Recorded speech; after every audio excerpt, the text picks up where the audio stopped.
What's up? It's your boy ET. Look, if you're looking to or you got to raise the bar on your marriage, you gotta click the link and get into Married into Crazy, y'all. I'm telling you, this coaching is gonna take your relationship to another level. Now look, you already know you need to raise the bar. You know that already. So stop thinking or overthinking. Click that link, and Marriage into Crazy is gonna take you and your spouse to marital bliss. Now you know. Click the button. Let's go.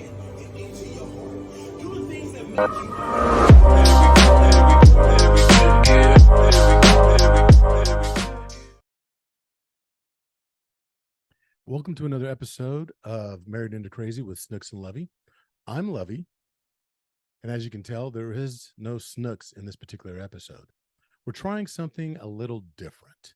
There were some recommendations that came in from some of the listeners, and we're going to take you up on that. So this is nice. This is creative direction coming from all of you, or at least a good portion of you. So we were asked to potentially branch off and every now and then offer something from the male perspective, and then again, by me, and then also have a female's perspective on maybe a different topic. So what we're going to start calling these segments when it's just me is a man cave moment. I mean, that's tentatively what I'm going to call it. It may change, but that's what I'm going to really call it right now. So thank you for your input. Thank you. We love listening to you and giving you what you've asked for. So we're going to experiment a little bit and try this out. So this is only going to be a few minutes as well. But this last weekend, I had the opportunity to break away from the house and go to a conference.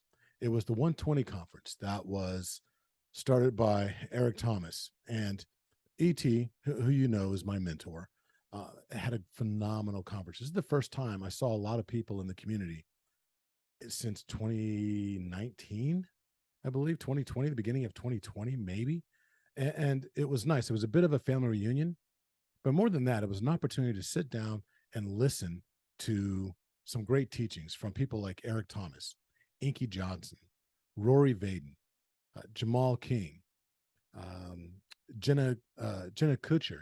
There was Drew. There was Mustafa Gonam. There were so many different individuals that spoke this weekend, and it was a 2-day event. It was absolutely awesome. And there were a lot of nuggets that I took away from that. But one of the things that stood out to me that Dr. Eric Thomas said in the very beginning was that we really need to take note, and I'm paraphrasing, of course, but take note of the things that are serving us, the things that are serving us that are healthy. Because a lot of times we do things and we continue to do them, even if it's not a healthy habit, something that we've gotten used to just out of the fact that we're familiar with it, right? Something that we've done that isn't necessarily serving us well anymore.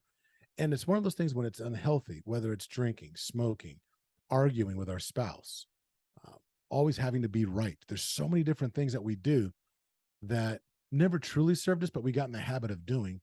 And you have to take inventory, if you will, of whether or not that particular thing is serving us towards or getting us or moving us toward where we truly want to be in our relationships. And again, this is coming from a husband standpoint. And it made me really think about this philosophy that I have, and I've picked up over the years. There's a light and a darkness in each and every one of us. Even in the Bible, it talks about, the light and the dark. And it's metaphorically speaking to God and the enemy. Each and every one of us have a little bit, we're all of God, but we also have some light in us, and we also have some darkness in us, which is much akin to the old, I think it was a Japanese proverb, but it talks about the two wolves.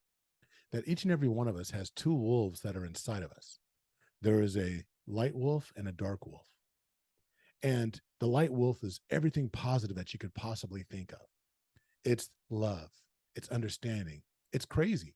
It's all the principles upon which we teach on Crazy. It's about being compassionate. The light wolf is real, staying based in reality. The light wolf is open to accountability. It's open to being joyous and zealous for the relationship that they're in. It's also very yielding and actually recognizing that some other individuals have strengths, like your spouse has strengths that you don't particularly have. And so you yield to that. That is the white wolf. But then you have the dark wolf. And the dark wolf has a tendency to, personify all those things that are negative in our relationships. It's that light and dark concept. And in the darkness, there can be no light, because if there is light within darkness, then it's no longer truly dark. But so many times and so often our relationships go dark because we're feeding the dark wolf, right? We're feeding the not conflict, but combat.